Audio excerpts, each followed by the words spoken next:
Rádio Tamandaré Online e programa Aprofurga em Pauta entrevistam o professor Rodrigo Santos de Oliveira, do Instituto de Ciências Humanas e da Informação da Universidade do Rio Grande, que participou recentemente da sessão Autor Presente, junto à Biblioteca Central do Campos Carreiros. Tudo bem, professor? Tudo. O senhor é escritor e qual é a sua identidade literária? Eu trabalho com a literatura fantástica. É um gênero da literatura que surge a partir do século XIX. Na verdade, ele surge a partir da literatura romântica e da literatura gótica. Ele vai se constituir enquanto gênero ou um subgênero da literatura. Então, ao longo desse século XIX, ele vai ter daí sim o ápice no século XX, e hoje em dia é um dos gêneros que tem um dos maiores destaques na cultura popular. 2 livros. Bom, vamos mostrar aqui para os nossos telespectadores. Nós temos, o primeiro deles é Quando Chegar a Escuridão, lançado em 2012, que vai reunir uma série de contos fantásticos. O segundo romance, ou melhor, desculpe, o segundo livro é Quando a Escuridão Retorna, que vai ser a continuação dessa trilogia, e ela vai ter certamente, creio que o ano que vem, a conclusão com Quando a Escuridão Triunfa.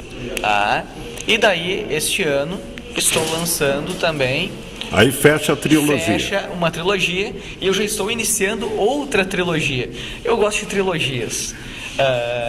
Então, nessa trilogia, chamada Nas Sombras da Luz, ela inicia com Os Guerreiros do Lenço Encarnado, que é um romance que tem fundo histórico. Ele não é um romance histórico, é um romance fantástico, mas que tem um fundo histórico ambientado na Guerra Civil, ou na Revolução Farroupilha, ou como quiser chamar, então, Guerra dos Farrapos. É uma outra visão, né? Em realidade, são visões distintas que acabam caracterizando o mesmo conflito. Então, nós temos uma corrente que vai chamar de Revolução Farroupilha, e outra corrente que vai dizer, não é uma revolução porque não ocorreram transformações sociais, então ela é uma guerra civil, é um conflito militar entre duas oligarquias. Mas não vamos entrar nessa querela. Ele vai ter como personagens principais um grupo de soldados farroupilhas no cerco a Porto Alegre. Ela se desenvolve toda na região, o entorno. Eles são uma unidade de 20 soldados, são deslocados sob ordens do general Antônio Souza Neto para entregar documentos secretos ao sítio, a cidade de Porto Alegre, a cidade que na verdade já estava sob um longo sítio, já estava quase que no segundo ano, é um dos maiores sítios, já estava no segundo ano do sítio, né? Até hoje, se não me engano, o maior sítio a uma cidade brasileira, o sítio militar. A cidade ficou quase 3 anos, mais de 1.200 dias sob cerco dos farrapos durante a guerra. E essa unidade ela vai ser deslocada da sua missão por uma força sobrenatural e vão levar eles a uma colônia de imigrantes alemães próximo a Porto Alegre. Então, a imigração alemã, que ela chega inclusive antes da própria unificação da Alemanha. O processo de unificação alemã ela ocorre em 1870, mas a partir de 1824... Aliás, aí temos um fato histórico real, que é a chegada dos imigrantes alemães no Rio dos Sinos, sim, no Vale dos Sinos. Que é na região da Grande Porto Alegre. Exatamente. Então, esses farrapos eles são deslocados, e daí, a partir do que eles vão encontrar nessa colônia, que é uma colônia que ela já havia sido devastada por essa força, e daí todo o desenvolvimento vai se dar. Daí nós vamos ter a narrativa, inclusive, ela vai chegar a Porto Alegre. Então a Porto Alegre imperial, que é completamente diferente da Porto Alegre de hoje, mas ela vai ser descrita no romance, como era a organização social. Que imaginação, professor! De onde vem tudo isso? Na verdade, eu acho que ela vai unir duas coisas. É o ofício do historiador, o pesquisador, em recriar esse passado, e daí a descrição de Porto Alegre, ela vai ter como fonte os relatos dos viajantes europeus. Nós tínhamos, por exemplo, Arsène Isabelle, foi um viajante francês. Nós temos Saint-Hilaire, temos vários Auguste Saint-Hilaire, viajantes que aqui descreveram. Então, a partir dessas fontes, eu pude resgatar como é que era a cidade de Porto Alegre, desde a arquitetura, aos grupos sociais que compunham, as vestimentas, como era essa sociedade, e compreender como é que era esse século XIX. Eu tive uma preocupação, daí retomando a tua pergunta, né, como criar isso. Realmente tem a parte da imaginação, mas também tem o trabalho do historiador. Uma das preocupações que eu fiz, e daí eu tive um auxílio muito grande da professora Michele Vasconcelos, do ILA. A professora Michele, que me ajudou a fazer a reconstrução do linguajar do rio-grandense no século XIX.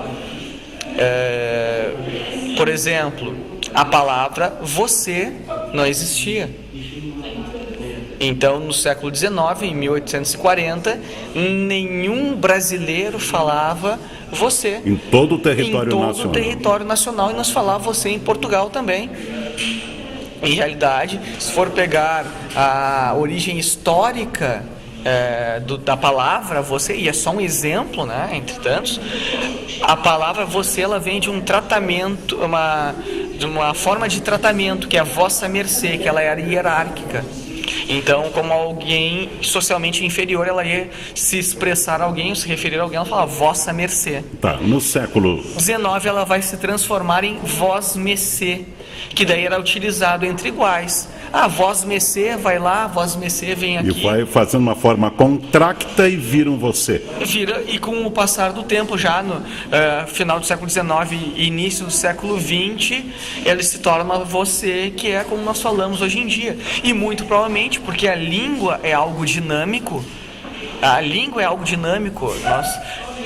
as mais variadas influências. Esse trabalho... no século 22 nós vamos estar falando um português diferente. Até porque, querendo ou não, o próprio português, ele é uma variação do latim. É um latim, digamos que reconstruído, reconfigurado, adaptado. Nessa trilogia, nesse primeiro livro da próxima trilogia, recupera-se também esse falar no Rio Grande do Sul, basicamente. Em realidade, eu busquei reconstruir na medida do possível, tá? Porque existem formas de expressão popular que não tem como recriar.